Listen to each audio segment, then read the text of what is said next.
Hello student, welcome back to channel.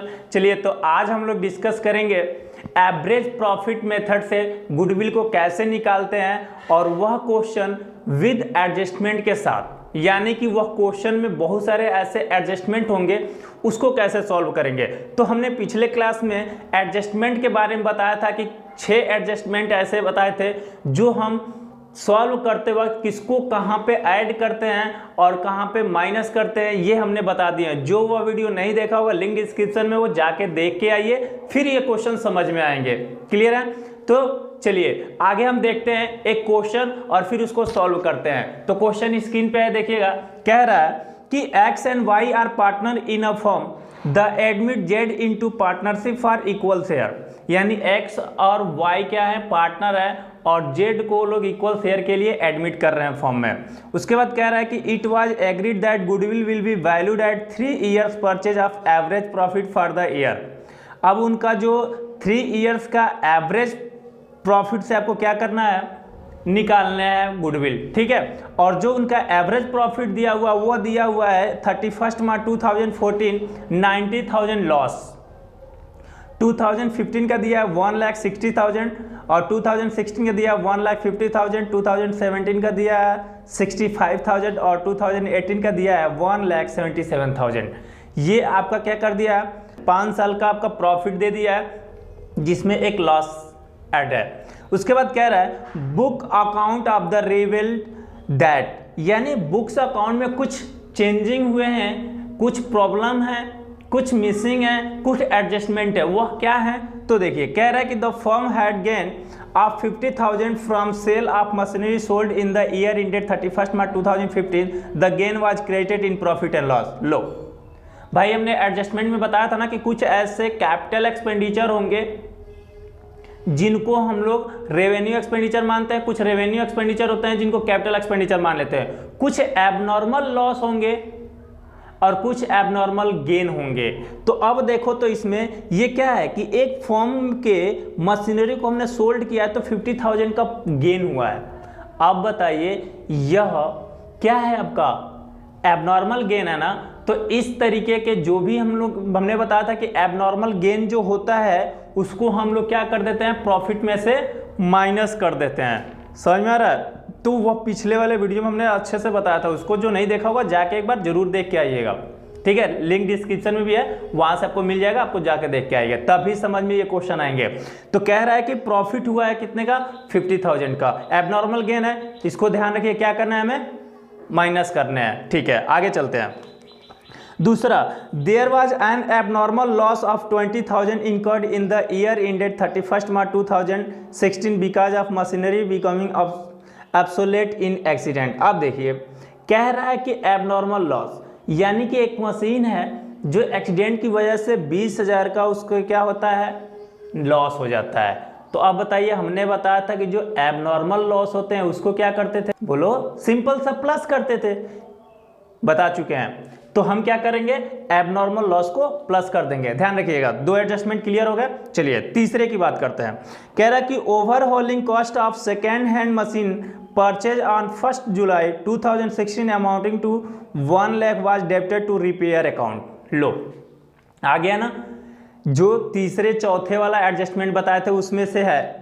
कह रहा है कि overhauling cost of second hand machinery purchase, एक सेकेंड हैंड मशीनरी परचेज किया गया है जो 1 लाख रुपए का था, 1 जुलाई को क्या किया गया है, 2016 को परचेज किया गया है। अब कह रहा है कि इसको डेबिट टू रिपेयर अकाउंट, इसको रिपेयर अकाउंट में डेबिट कर दिया, यानी कि यह कैपिटल एक्सपेंडिचर नेचर का है और इसको रेवेन्यू एक्सपेंडिचर मान लिया गया है, यानी कि एसेट था, इसको एक्सपेंस मान लिया गया है, लेकिन वास्तव में ऐसा होना नहीं चाहिए था, ठीक है। देखते हैं आगे। कह रहा है depreciation is charge 20% per annum.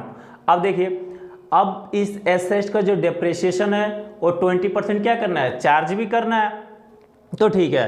अब देखो, यह एसेट को हमने क्या मान लिया है, एक्सपेंस मान लिया है।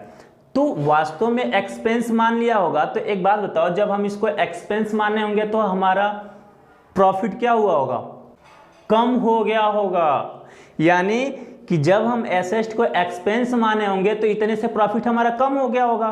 तो जब प्रॉफिट कम हुआ होगा तो हम इसको क्या करेंगे, प्रॉफिट को अपने नॉर्मल जगह पे लेकर आने के लिए ऐड करना पड़ेगा, तो हम इस अमाउंट को ऐड कर देंगे। समझ में आ रहा है? ये पिछले वाले वीडियो में हमने एडजस्टमेंट में बताया था, इसको हम क्या कर लेंगे, ऐड कर देंगे। साथ में डिप्रिसिएशन है, तो अब देखो तो जब एक्सपेंस इसको माने होंगे तो डिप्रिसिएशन चार्ज नहीं हुआ होगा, तो वापस हम क्या करेंगे, एसेट मानेंगे और उस पर डिप्रिसिएशन चार्ज करेंगे। तो डिप्रिसिएशन चार्ज करेंगे तो इसमें हम क्या कर देंगे, माइनस कर देंगे। समझ में आ रहा है? तो ये इस क्वेश्चन को आइए सॉल्व करते हैं। तो ध्यान दीजिएगा, सबसे पहले जो हमारा गुडविल का फार्मूला होता है वो क्या होता है, average profit into number of year purchase होता है। चलिए सबसे पहले हमको चाहिए, अगर एवरेज प्रॉफिट है तो नंबर ईयर्स दे ही दिया है आपका। चलो, तो अगर एवरेज प्रॉफिट चाहिए तो एवरेज प्रॉफिट हमें निकालना होगा। तो एवरेज प्रॉफिट निकालने के लिए हमारा होता है total profit upon number of years. तो अब टोटल प्रॉफिट चाहिए, तो टोटल प्रॉफिट तो इसमें दिया नहीं है, इसमें टोटल प्रॉफिट दिया भी है तो विद एडजस्टमेंट दिया है, तो अब उसको एडजस्टमेंट करने के बाद निकलेगा ना।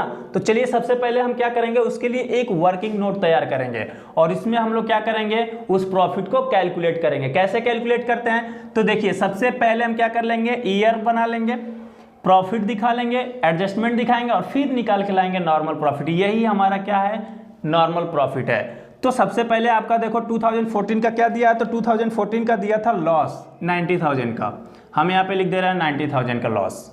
इसमें 2014 में किसी भी प्रकार का कोई एडजस्टमेंट नहीं है, तो कोई एडजस्टमेंट नहीं है तो हम ऐसे ही क्या कर देंगे, छोड़ देंगे। तो इसका जो लॉस है तो 90,000 हम क्या कर लेंगे, यहाँ पे लॉस दिखा देंगे। क्लियर है? चलिए 2015 का दिया था 1,60,000, ठीक है, 1,60,000 हमने लिख दिया। लेकिन 2015 में एक एडजस्टमेंट है, वह एडजस्टमेंट था 50,000 का गेन हुआ था।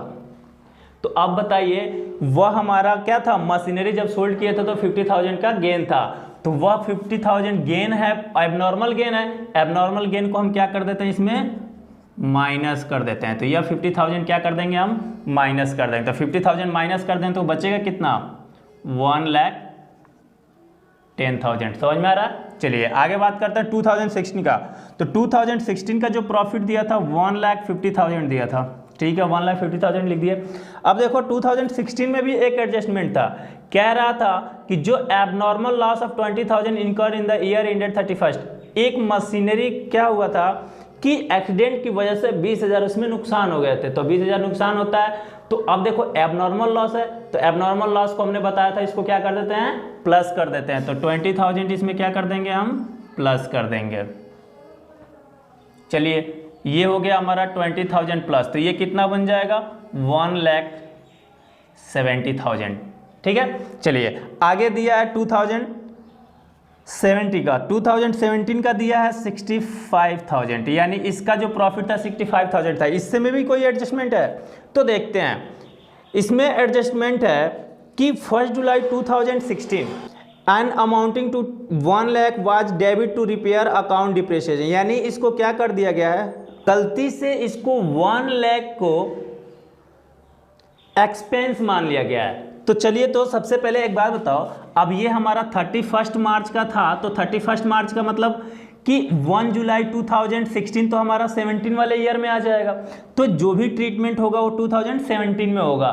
तो ध्यान दीजिएगा, इसके लिए एक एडजस्टमेंट हम यहाँ बनाते हैं, ध्यान दीजिएगा, इसके लिए अलग वर्किंग नोट बनाना पड़ेगा थोड़ा सा, क्योंकि थोड़ा सा अलग है। देखिए सबसे पहले क्या कर रहा है कि 1 लाख रुपीज जो ओवर होल्डिंग हुआ है, over holding cost of machine, ऐसे लिख देते हैं, सेकेंड हैंड मशीन है, सिर्फ मशीन लिख देते हैं। Machine wrongly accounted as expense. ठीक है, अब देखिए, तो ये जो हमारा मशीन था वो गलती से इसको एक्सपेंस मान लिया गया है। तो अब बताइए, अगर एक्सपेंस मान लिया गया तो इतने से हमारा प्रॉफिट कम हुआ होगा। तो अब अगर ये हम गलती से एक्सपेंस नहीं माने होते तो हमारा 1 लाख से प्रॉफिट अधिक होता, तो यह हमारा 1 लाख का क्या होगा, प्रॉफिट ऐड होगा। ठीक है, ध्यान से समझना। लेकिन जब इसको हम एसेट मानते तो हम क्या करते, इसमें डिप्रिसिएशन भी तो लगाते ना, और वह डिप्रिसिएशन हम क्या करते हैं, माइनस करते। तो माइनस करते प्रॉफिट में से, तो प्रॉफिट हमारा क्या होता, कम होता। तो यह 1 लाख से हमारा प्रॉफिट तो बढ़ेगा, लेकिन डिप्रिसिएशन हमारा क्या हो जाएगा, इस प्रॉफिट को कम कर देगा। तो हम क्या करेंगे, इस पे डिप्रिसिएशन चार्ज कर देंगे। तो ये डिप्रिसिएशन कितना लगेगा, 20% पर एनम। लेकिन मंथ है, तो मंथ दिया था 1 जुलाई 2016, तो 1 जुलाई 2016 और 31 मार्च 2017 तक का जो होगा वह होगा 9 मंथ का। तो ये जब चार्ज करेंगे तो ये निकल के आ जाएगा 15,000। अब 15,000 हम क्या कर देंगे, इसमें से लेस कर देंगे, तो ये आ जाएगा 85,000 रुपये। अब यह 85,000 रुपीज़ हम क्या कर देंगे, इसमें प्लस कर देंगे। समझ में आ रहा है? चलिए तो प्लस कर दीजिए, तो ये कितना बन जाएगा, तो यह बन जाएगा आपका 1,50,000। ठीक है। अब रहा 2018 का, तो 2018 का जो प्रॉफिट दिया था वह 1,77,000। अब इसमें एडजस्टमेंट क्या होगा, तो ध्यान दीजिएगा कि यह रिटेन डाउन वैल्यू पे डिप्रिसिएशन था। तो अब एक बात था, जो इसमें प्लांट 1 लाख का था वह अगले साल के लिए भी तो डिप्रिसिएशन चार्ज हुआ होगा ना।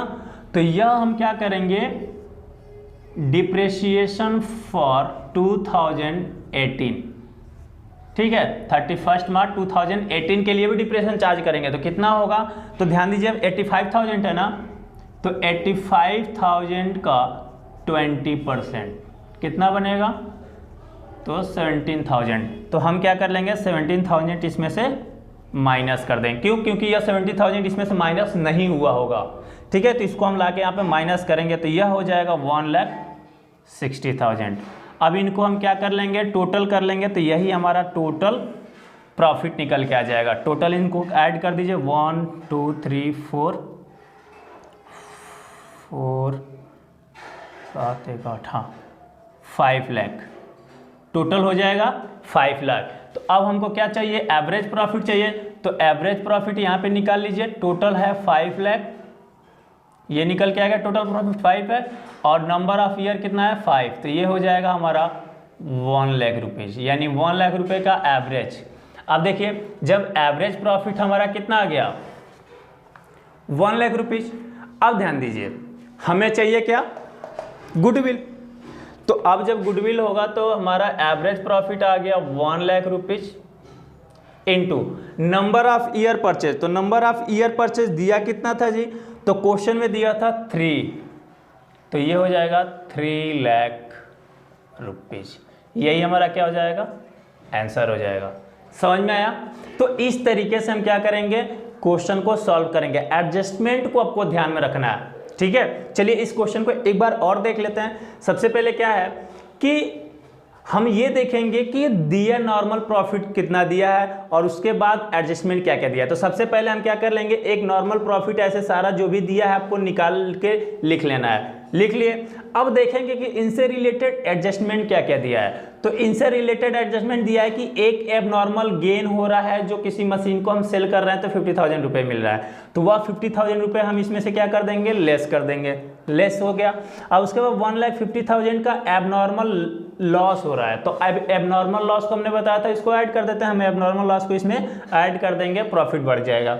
उसके बाद 65,000 में 85,000, यानी 1 लाख का एक ऐसा प्लांट था जिसको एक्सपेंस मान लिया गया। यही इंपॉर्टेंट पॉइंट है कि 1 लाख का क्या किया गया, एसेट था जिसको एक्सपेंस मान लिया, तो वह 1 लाख से हमारा प्रॉफिट कम कर दिया होगा, क्योंकि एक्सपेंस हमारा प्रॉफिट में से माइनस होता है, तो वह हम वापस लाके इसको इसमें ऐड करेंगे, तो 1 लाख रुपए हमारा वापस आएगा। लेकिन जब उसको एसेट में बदलेंगे तो भैया हमारा डिप्रेशिएशन भी तो चार्ज होगा, और डिप्रेशिएशन हमारे प्रॉफिट को कम कर देता है। तो हम क्या कर देंगे, उस प्रॉफिट को इसमें से कम कर देंगे डिप्रिसिएशन को, तो आ जाएगा टोटल 85,000। यह 85,000 इसमें ऐड हो जाएगा, तो ये हो जाएगा प्रॉफिट आपका 1,50,000। अब 1,77,000 2018 का है, तो अब जो प्लांट हमने 85,000 का जो प्लांट आया था, तो वह अगले साल के लिए डिप्रेशन भी तो उस पर लगेगा, तो वह डिप्रिसिएशन हम क्या कर लेंगे, 70,000 लगेगा आपका, तो ये टोटल हो जाएगा 1,60,000। तो टोटल हमारा जो नॉर्मल प्रॉफिट आ जाएगा वो 5 लाख आ जाएगा। अब यह 5 लाख में 5 से डिवाइड कर देंगे तो हमारा एवरेज प्रॉफिट आ जाएगा, और नंबर ऑफ ईयर से मल्टीप्लाई कर देंगे, आपका गुडविल आ जाएगा। आई होप कि यह क्वेश्चन पूरे अच्छे से क्लियर हुआ होगा। कभी भी कोई भी क्वेश्चन अगर एडजस्टमेंट के साथ आता है तो इस तरीके से ध्यान रख के और क्वेश्चन को सॉल्व कीजिएगा, ठीक है। तो चलिए बाकी हम नेक्स्ट वीडियो में आपको बताएंगे सुपर प्रॉफिट मेथड से कैलकुलेशन कैसे करेंगे और कैपिटलाइजेशन मेथड से किस तरीके से गुडविल का कैलकुलेशन करेंगे। तब तक चैनल पे बने रहिए और चैनल को सब्सक्राइब करना ना भूलें और वीडियो को लाइक करते रहिए। Thank you.